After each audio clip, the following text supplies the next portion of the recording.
Ser mi última asamblea general, mi último encuentro con jóvenes en mi condición de secretario general. Ustedes tienen mucho para dar y verdaderamente siempre ha sido algo que me ha motivado venir a verlos. Estas fueron las palabras del secretario general de la Organización de los Estados Americanos, Luis Almagro. Lo dijo en el encuentro con jóvenes de las Américas, evento previo a lo que es la Asamblea General de este organismo, que comienza el día de mañana y que, según sus propias palabras, será la última que le tocará presidir como secretario general, cargo que asumió el 18 de marzo del 2015, con el apoyo de 33 de los 34 estados miembros, y en marzo de 2020 fue reelecto, así completando un periodo que concluye ya en el 2025. Podría haber tenido un mejor... La capital de Paraguay será la sede de esta Asamblea General, la número 54. Una veintena de ministros de Exteriores van a participar en esta sesión. Entre los ausentes destaca, por supuesto, el secretario de los Estados Unidos, Antony Blinken, quien, por cierto, asistió a las dos anteriores asambleas generales, tanto en Lima como en Washington, D.C. Pone a todos los órganos promover y consolidar la democracia. El posible aislamiento de Argentina en la Organización de Estados Americanos debido a sus objeciones a la Agenda 2030 que tratarán en Asunción es uno de los temas que causa incertidumbre quizás a última hora. La Cancillería de Argentina ha dicho o ha recibido órdenes del presidente de objetar o rechazar todos los proyectos multilaterales que repliquen esa agenda para el desarrollo sostenible. Por la importancia de este encuentro, aunque previamente no ha tenido, y eso es un comentario que leí hoy en varios medios, digamos, la difusión a la que nos tiene acostumbrados un encuentro del organismo de las Américas. Quiero darle la bienvenida en esta parte del programa a Jaime Aparicio Otero. Fue embajador de Bolivia ante la OEA entre el 2019 y el 2021. También es docente en la Universidad de Georgetown en Washington. Embajador, bienvenido, gracias por acompañarnos. Bienvenido, gracias, Irania, un gusto de estar en tu programa. El gusto es nuestro, embajador. Comencemos quizás por esta información del secretario Almagro. Nos queda mucho tiempo para hablar de lo que ha hecho Almagro o lo que no, porque hasta el próximo estará en su cargo. Sin embargo, someramente, ¿qué le deja la Secretaría de Almagro a la OEA en su gestión? Bueno, Idania, yo creo que hay que empezar diciendo que en estos últimos 20 años han habido unos ciclos que se han ido abriendo y se han ido cerrando en la OEA, ¿no? El primero fue, tú te debes acordar, el que se inauguró con el vínculo de la OEA con las cumbres de las Américas de Miami, que concluyó con la famosa cumbre de las Américas en Quebec, donde se aprobó la Carta Democrática. Ese fue un periodo de entusiasmo y de concertación política y de consensos respecto a ciertos valores como democracia y libre mercado. Ese ciclo se cerró con la salida de César Gaviria y se abrió, yo diría, un nuevo ciclo, que es el ciclo de la OEA con el populismo dominando la organización, que coincidió con la llegada de José Miguel Insulza y un cierto control de la OEA por parte de los gobiernos populistas. Si recordarás, en cumbres como la de la Cartagena, obligaron a que Estados Unidos finalmente admita Cuba, admita en las otras cumbres, y había toda una presión de la izquierda, de lo que es ahora el Grupo de Puebla, el Foro Sao Paulo, que tuvieron mucho poder sobre la OEA. Y ese ciclo se cerró con la llegada de Almagro, que se suponía que venía también de la izquierda y que iba a continuar con esas políticas. Pero Almagro ¿qué es lo que nos deja? A tu pregunta, es una ruptura con ese ciclo anterior y tuvo, yo diría, la valentía de cumplir con el objetivo supremo de la Organización de Estados Americanos, que es la defensa colectiva de la democracia y los derechos humanos. Y él adquirió, a un costo muy grande personal y político para él, adquirió y tomó como para sí esa batalla.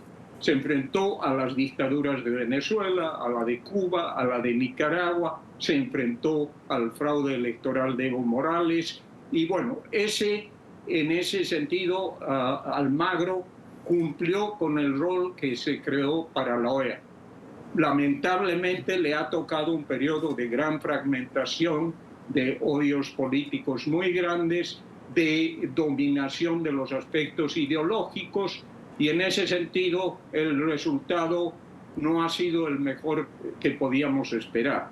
O sea, Venezuela sigue ahí Maduro, sigue Ortega, sigue Díaz-Canel, sigue Morales y Arce en Bolivia. Entonces, la OEA ha tomado una posición de principios, pero no han habido cambios en la región. Digamos que sería la consecuencia lógica de un actuar consistente. Ahora, en este mismo orden de ideas, embajador Aparicio, ¿cómo se imagina usted la OEA pos Luis Almagro? Es decir, ¿qué tiene por delante, ¿no?, la Organización de Estados Americanos? Mira, Irania, yo te voy a contar algo que he aprendido en mis largos años en la OEA y en el Comité Jurídico, trabajando con Gaviria y luego como embajador ante la OEA. Y es que en la OEA hay un detalle que muchas veces la gente lo olvida. Basta tener un voto más de la mitad para que puedas decidir cualquier cosa en la OEA, ¿no? Entonces, todo está en la correlación de fuerzas de la región. Si el populismo se mantienen una cierta alianza con el Caribe, van a tener la mayoría para decidir muchas cosas. Es lo que pasó en época de Insulza, se infiltraron en la CIDH, tomaron prácticamente muchas de las organizaciones que están dentro de la OEA, y eso podría volver a pasar dependiendo de cómo van las elecciones en la región y cómo suman las fuerzas entre estas dos distintas corrientes, la democracia liberal y el populismo. Entonces, acá tenemos que ver qué va a pasar hasta el próximo año, a quién van a elegir de secretario general. Y ahí vamos a ver si la OEA va a cumplir un rol que para mí es fundamental, que es el de concertación política, el de ocuparse de los temas centrales de democracia, derechos humanos, seguridad, que se está volviendo un tema fundamental en el hemisferio por el crimen transnacional, el narcotráfico, lo que estamos viendo en Ecuador, en México. Entonces, hay una agenda que ojalá se pueda cumplir, y eso va a depender de cómo se alinean los estados ideológicamente. Ahora, embajador, más allá de esa alineación, es una asamblea de transición. Normalmente no se toman decisiones concretas o de pesos en una asamblea como esta. ¿Qué podemos esperar? Bueno, esta asamblea, que coincide con ya la recta final y el fin de la gestión de Almagro, yo creo que va a ser como todas esas asambleas en periodos de transición. No van a haber grandes novedades porque no hay consensos para aprobar cosas importantes. Entonces va a ser más o menos un ritual como muchas otras asambleas, y que sí va a estar dominado por el posicionamiento de los países respecto al próximo secretario general. Pero no creo que vayan más allá en temas centrales que tienen que ver con asuntos regionales y asuntos globales, ¿no? Quiero saludar en esta parte del programa al doctor Hugo de Sela. Fue también representante del Perú ante la Organización de Estados Americanos entre el 2020 y el 2021. Fue también canciller del Perú. Bienvenido, gracias por acompañarnos. Un placer estar con ustedes. Buenas tardes. Muy buenas tardes. Hablemos, me gustaría tocar con usted el tema de las ausencias, que me parece absolutamente importante. El secretario Blinken ha anunciado que no va a participar de esta Asamblea General de la Organización de Estados Americanos. Y esto me llama la atención porque en diplomacia los gestos suelen ser importantes. Sí, yo creo que es algo que hay que considerar. Algún tipo de señal están dando con esa ausencia, ¿no?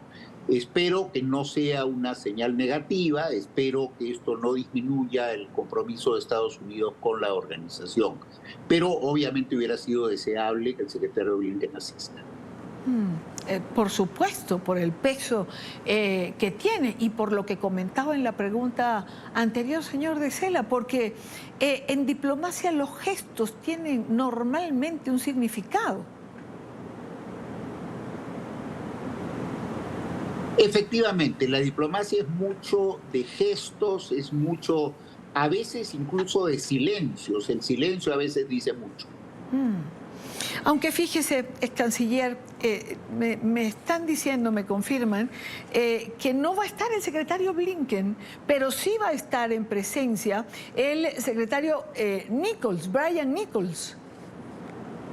Yo tengo el gusto de conocer personalmente al secretario Nichols. Él fue en una época embajador en el Perú, entonces nos conocemos muy bien. Es un hombre extremadamente hábil, que conoce muy bien la región, que está muy compenetrado de todos los problemas. Ya que el secretario Blinken no ha podido ir, creo que la presencia de Nichols significa que Estados Unidos va a estar muy bien representado. Esta presencia atenúa la ausencia, pudiéramos decir. Ahora bien, la OEA normalmente está en el centro del debate en relación a la vigencia del organismo en sí. Si la OEA funciona para la región, si la OEA perdió su vigencia, si no tiene la influencia deseada, si pudiese hacer más y no lo hace, ¿en qué posición está usted? Mire, yo creo que la tarea esencial de la OEA es ocuparse de aquellos temas que tienen que ver fundamentalmente con la preservación y fortalecimiento de la democracia y de los derechos humanos. Creo que si la OEA funciona en eso, el organismo tiene una enorme utilidad. Creo que es un error pensar que la OEA es un organismo para hacer cooperación técnica. Eso, si bien es importante, no hace al corazón mismo de lo que es la organización.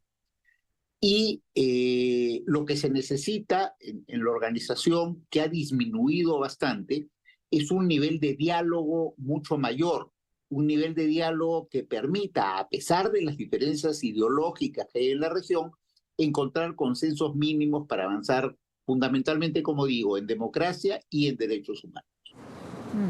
Quiero retomar la conversación con el embajador Aparicio y hacerle una última pregunta.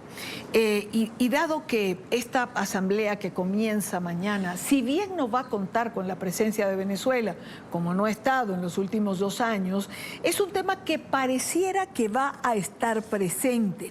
Posibilidades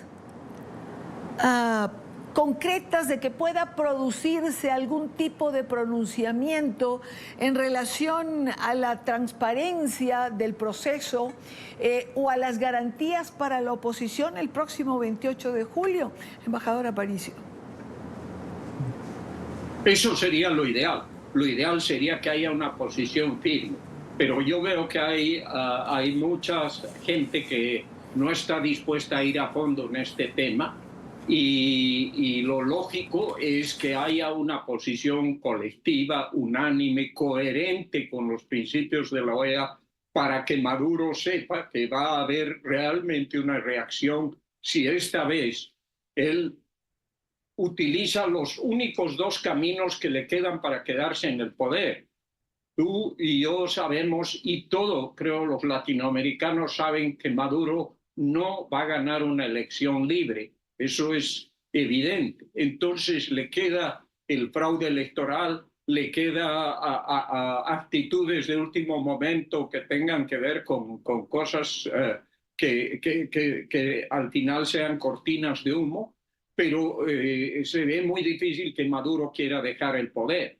Yo creo que acá Edmundo González y María Corina Machado deberían recibir las garantías de que si este proceso no es un proceso libre y transparente en las condiciones en las que se está dando, ¿no? Y si la gente puede controlar ese voto, la gente de la oposición puede controlar el voto, si es que hay actos que son manifiestamente ilegales o abusivos, que va a haber una reacción. Ojalá al menos eso salga de esta Asamblea General y que hayan los votos para aprobar una resolución que sea al menos firme y convincente de que la OEA está cumpliendo con sus mandatos y se va a enfrentar a un Maduro que quiera dar un golpe de Estado, ¿no? Ojalá. Embajador de Cela, ¿qué posibilidades le ve usted a un pronunciamiento de este tipo? Usted señalaba o mencionaba hace unos minutos la palabra diálogo, avanzar en conceptos como democracia, derechos humanos, y esto lo relaciono con Venezuela. Yo espero que esté habiendo conversaciones reservadas en el sentido que usted sugiere. Como dije, a veces la diplomacia se hace de manera silente, no necesariamente haciendo declaraciones. El tema de Venezuela es un tema ya antiguo, el deterioro de la democracia en ese país es extremadamente grave. Todos estamos apostando a que en estas elecciones hay un mínimo de justicia, un mínimo de limpieza para que quede elegido quien decida el pueblo venezolano. Creo que hay que mandar mensajes claros y directos. Es absolutamente inaceptable una elección trucada. Es absolutamente inaceptable que se pretenda el triunfo de Maduro sin que haya habido una expresión popular con absoluta libertad. En eso coincidimos plenamente. Ahora, permítame insistir. ¿Cree usted que es factible dentro de esta OEA, de esta asamblea que comienza mañana, ve factible un pronunciamiento de este tipo? Yo creo que es indispensable que se haga un pronunciamiento claro en favor de la democracia en Venezuela. Es una cosa que ha faltado en los últimos tiempos. Hace unos años habían pronunciamientos reiterados cuando estaba funcionando, por ejemplo, el Grupo de Lima, y hoy en día estos pronunciamientos se han visto un poco de manera aislada. Creo que es conveniente aprovechar esta asamblea y decir fuerte y claramente que esperamos transparencia y democracia en estas elecciones. Quiero agradecer estos minutos a ambos representantes de sus respectivos países en la Organización de Estados Americanos. Hugo de Cela, que fue representante del Perú, y también a Jaime Aparicio, que fue representante de Bolivia, ambos ante la Organización de Estados Americanos. Muy buena tarde y gracias por haber estado con nosotros. Muchas gracias a ustedes. Buenas tardes. Muchas gracias. Gracias, Idania. Igualmente, un gusto. Gracias a ambos. El gusto ha sido totalmente mío.